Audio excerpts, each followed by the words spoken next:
და ისევ ქართულ ჯაშუშებს. უფრო ზუსტად, რუსის შპიონებზე ქართული გვარით. არა, ბორისი არ გელაპარაკებით. ამჯერად გიყვებით ვინმე ალბათ ლევან ანდრიაშვილზე, რუსეთის მოქალაქეზე, რომელიც შორეულ არგენტინაში დააგავეს. არგენტინა არ იქცევა არც ერთი სხვა ქვეყნის манипуляციის ობიექტად. ჩვენი მოქალაქეების უსაფრთხოება უპირველესია.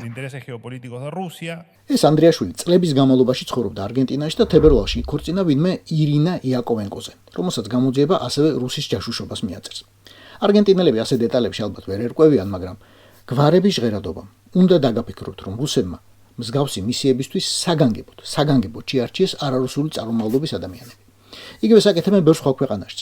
ევროპაში მაგალითად უკრაინული სამხედრო ტვირთების მიწოდების საბოტაჟის უკან როგორც წესი უკრაინის მოქალაქეები ან უკრაინულგვარიანი რუსებით განახორნენ.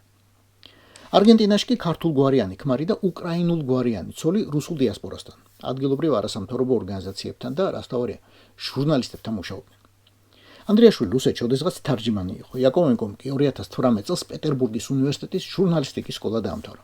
გამოძიება ამბობს, რომ ცოლ-ქმარმა არგენტინის სახელმწიფო საიდუმლოებამდეც მიაღწია, მაგრამ აღარ ამხელს დეტალებს. როგორც გატყობინებენ, დაკავებული საერთო ჯამში 5 ადამიანია.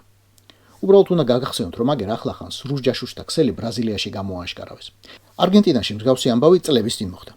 2018 წელს კი რუსეთის პოლიტიკის საუკეთესო მცოდნეების გააოცა საერთაშორისო სპეცოპერაცია, რომელიც 400-მდე კილოგრამ კოკაინს ბუენოს-აირესის რუსული საელჩოდან გაჰყვა და აღმოჩნდა მოსკოვში, პუტინის სამთავრობო თვითმფრინავი ჩატანილ დიპლომატიურ პოსტაში. After nearly 400 kilograms of cocaine was seized at Moscow's embassy in Buenos Aires. The drugs were found in diplomatic luggage. ახალი არგენტინული გამოძიება, როგორც ჩანს, საფუძვლიანი იყო, რა კი ორგანიზატორებამდე მივიდა.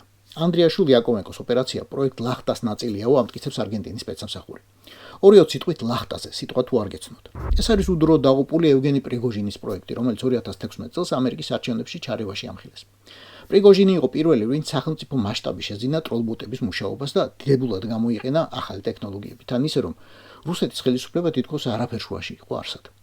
მაგრამ პრიგოჟინმა სახლში ვეღარ ივარგა. 2023 წელს ჩააგდო შანსი, რომელიც ჩვენ ყველას ჰქონდა. თავისი ვითომ კერძო არმიით მოსკოვზე დაძრული შუაგზაზე გაჭერდა. ორთვეში როგორც მოსალოდნელი იყო გამოუყვანეს წირვა.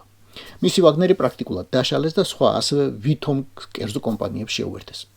კერძოდ რედუცსა და აფრიკულ კორპუსს. მაგრამ რა კი ახლა არგენტინა ისევ ლახტას ახსენებს, უნდა მივხვდეთ, რომ კრემლმა პრიგოჟინისგან არა მხოლოდ შეერაღებული არმია, არამედ კიბერარმიაც გადაიბარა და ისევე აგრძელებს მსოფლიოს შხამას თავისი გავლენით. რის გამოც მსოფლიო ბლეზ მეტრეველის შემდეგ ერთ კვირაში უკვე მეორე ქართველი მზვერავი ლევ ანდრიაშვილი გაიცნო. ოღონდ არც თუ საამაყოდ საწინააღმდეგო ფრონტზე. რაც დავიდით, იმაზეც ვაკეთებ და იმაზე მოკლედ დროში. შეიძლება მართლაც ევროპას გავავოთ. Поздравляю весь личный состав. კარგი მანევრია ძალიან. დიაპოლოვაში გადაცემა.